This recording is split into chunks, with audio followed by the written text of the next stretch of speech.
Sarah, and I am the editor of Base Notes, which is Vitruvi's online magazine. And I am here with a fellow Sara Panton, the woman of the hour, who... Both with no H's. Correct, very important. Very confusing. Yes. And she wrote Essential Wellbeing, which, as you all know, released yesterday. So congratulations, Sara.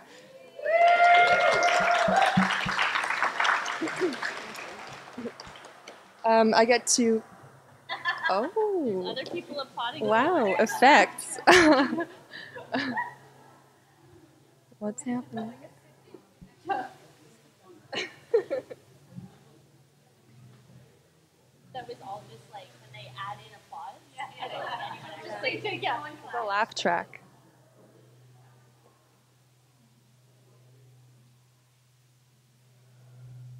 you want us to turn our mic? Cool. Testing. Nope. I can also talk really loud if needed. Testing. Okay.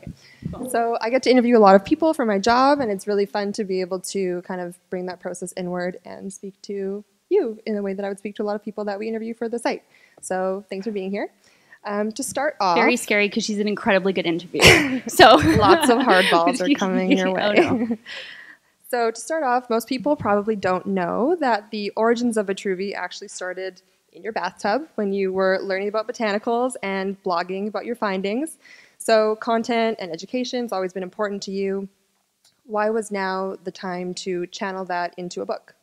Very good question. It did start from my bathtub with a Tumblr account, for anyone that remembers Tumblr, which exists somewhere on the internet still. And I would write blog articles from my bathtub, propping the laptop up on the side of it late at night.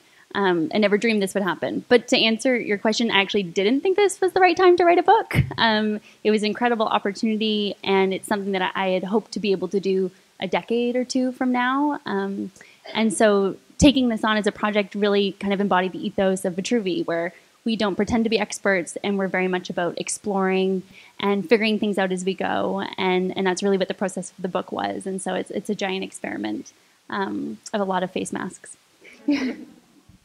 So along that lines, can you talk a bit more about the process and what it was like for you to actually write the book and come up with those recipes? So kind of mirroring that, when I thought, I'm going to move this. So when I thought we would get to write a book, the vision was, okay, I'm going to go to a cabin for like 6 months and not talk to anyone and write in this beautiful notebook and create this book. And that was a very different experience than what it was. So what it looked like was me at 1 o'clock in the morning mixing matcha face masks and steeping tea in my windowsill and making facial toners and really exploring 3 components of Vitruvi, which is beauty, body, and home. And I went through those days and looked at how could we kind of create simple moments for our community and our woman that we designed for with things that are in her kitchen. So an example is this face mask, this body scrub, and I would write late at night, and then Alex Falconer, who's here, who was the editor, we would meet up in the morning and kind of go through what we had experimented with and deal with the measuring and the kind of nuances of perfecting the recipes. And a lot of the inspiration came from content that we were creating on Base Notes. And it was about refining and kind of perfecting those recipes. Awesome. And as people will see, whether they have a copy or get one after, there's amazing photography in the book as well and illustrations. So can you talk a bit about those collaborations and what that was like? Yes. So I got to work with Britt Gill, which was very exciting because she's a genius and a good friend of mine as well. And she's a true artist and is able to capture moments that are intentional and that are effortless in a way that is profoundly beautiful. And the way that we shot the book was in 72 hours at a home in Palm Springs. So photographing over 100 recipes in that amount of time and to still giggle like she does and laugh. And she photographs by following the light. So it looked like us scurrying around a house, finding light beams that were natural. And that's an example of this beautiful photograph. And then I got to work with Jenna, who is a brilliant illustrator who I get to work with every day at Vitruvi. And she's really created the architecture for how we embody design in written form. And she sketched in a notebook and then translated that into a digital copy. And she is like the true epitome of an artist. And it's exciting to see the way that she captures botanicals in kind of traditional classic line drawings. You'll see those on the totes that we have here and the bookmarks that we made and throughout the book. So I got to work with them. And Jasmine, who styled everything, who was just like that in itself. All of the accessories in the book And all of the props that we used were sourced from around the world from her travels. And so when we were unpacking these boxes, we were learning about the cultures and the traditions and the rituals that they came from Morocco to Spain. And so there's a lot of soul and laughter in the book. So you mentioned there are over 100 recipes, which is a lot to dig through, which is amazing. Mm-hmm. So I'm sure it's kind of like picking your favorite child, but do you have a recipe that you really hold especially dear from the book? Yes, there's one in particular that came from traveling in Spain. And I love baths. And when you're traveling, you don't always get a bath. So there was actually a bowl of olives that they'd left in a hotel room that had some olive oil left over. And I sat up on the sink and poured the olive oil into the sink and then added some lemon oil. And that was inspiration for this, which looks a lot more chic than me with my feet in a hotel sink, but has the same aroma. And so it was really taking these moments of travel, going to Morocco, being in a hammam, and understanding that ritual throughout different cultures around the world isn't overly stylized, and it's about really creating the space and the time with simple ingredients to kind of fill your cup back up throughout the day. So those are some of my favorites. So travel, as you mentioned, has really inspired a lot of the recipes in the book, which you've done a lot of in your background in global health. And also today you obviously still are traveling a lot. So how do you think that those global experiences have informed your own pursuit of wellness? Yeah, I think it's really the embodiment of the book, which is simplicity and not overthinking things and not having to go on a big expensive trip to kind of calibrate and take care of yourself. The book is everything that's in your kitchen and everything that's accessible and affordable, and it's around the intention. So it's around kind of tuning back into why you want to take care of yourself and then using the things that are around you to build those recipes. So it's about not overthinking and more the intentionality around how you design your day in those kind of beauty, body, and home components. And at the end of the day, the book is all about natural living and finding ways to use botanicals in your everyday life. So if someone is looking to sort of transition into a more natural lifestyle, whether it's for their face or their body or their home, what are some ways that you think are easy for people to sort of get started? One thing that I'm super passionate about is like big spaces. So let's think about the air that we're breathing in. And a lot of people are starting to understand the issue around traditional kind of synthetic fragrances and that they stay on our clothing and on our furniture. So by choosing natural over a synthetic candle or choosing a diffuser, you're allowed to, one, kind of customize the space. And I really think of it as taking ownership of a space.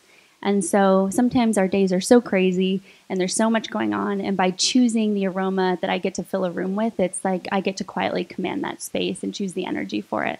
And so doing that in a clean, natural way is something I'm really passionate about. And then kind of understanding the larger parts of the body. So there's some beautiful recipes for really simple body lotions and salves, anything that's taking up a lot of real estate, choosing natural around the lips. There's some beautiful lip balms that we shot and created. So I think those would be my two takeaways, thinking about the air and thinking about your body.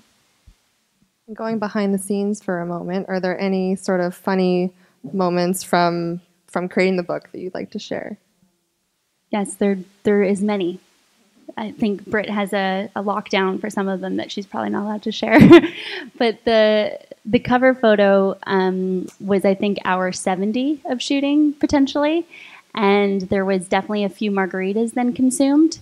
And we were kind of celebrating getting through a lot of our shot list and creating the recipes. And we both had two or three margaritas at the end of the day. And I said, hey, that looks like a really beautiful corner. And Britt sort of squinted and she's like, yeah, I think that could work. And she sort of just shot the peels and it became the cover photo. So that is the story behind the cover. And then we took that oil and dripped it on my hands and that became one of our favorite shots from the book. So the book was shot in a way that we really hope embodies it, which is playfulness, fun, not taking wellness too seriously. And it being very lived in. And I hope that people photograph it with oil spills on it and with pages crinkled, and hopefully it falls in your bathtub. So that's really the playfulness that we created it with. Which is a perfect segue to my final question, which is, what do you hope that people take away from the book? My hope and what really the undercurrent of vitruvi is people connecting to the intentionality of why they're taking care of themselves. So in the wellness industry, I think there can be a lot of hype around overthinking it, and we get on these juice cleanses and yoga retreats, and I hope, and I talk about in the beginning of the book, for people to take pause and think about why they want to invest in themselves and to their energy and what they're going to do with that. So for me, it looks like, okay, having more energy at the end of the day so I can show up for our team. For others, it might be having more energy to drive their kids to soccer practice or take their dog for a longer walk at the end of the day.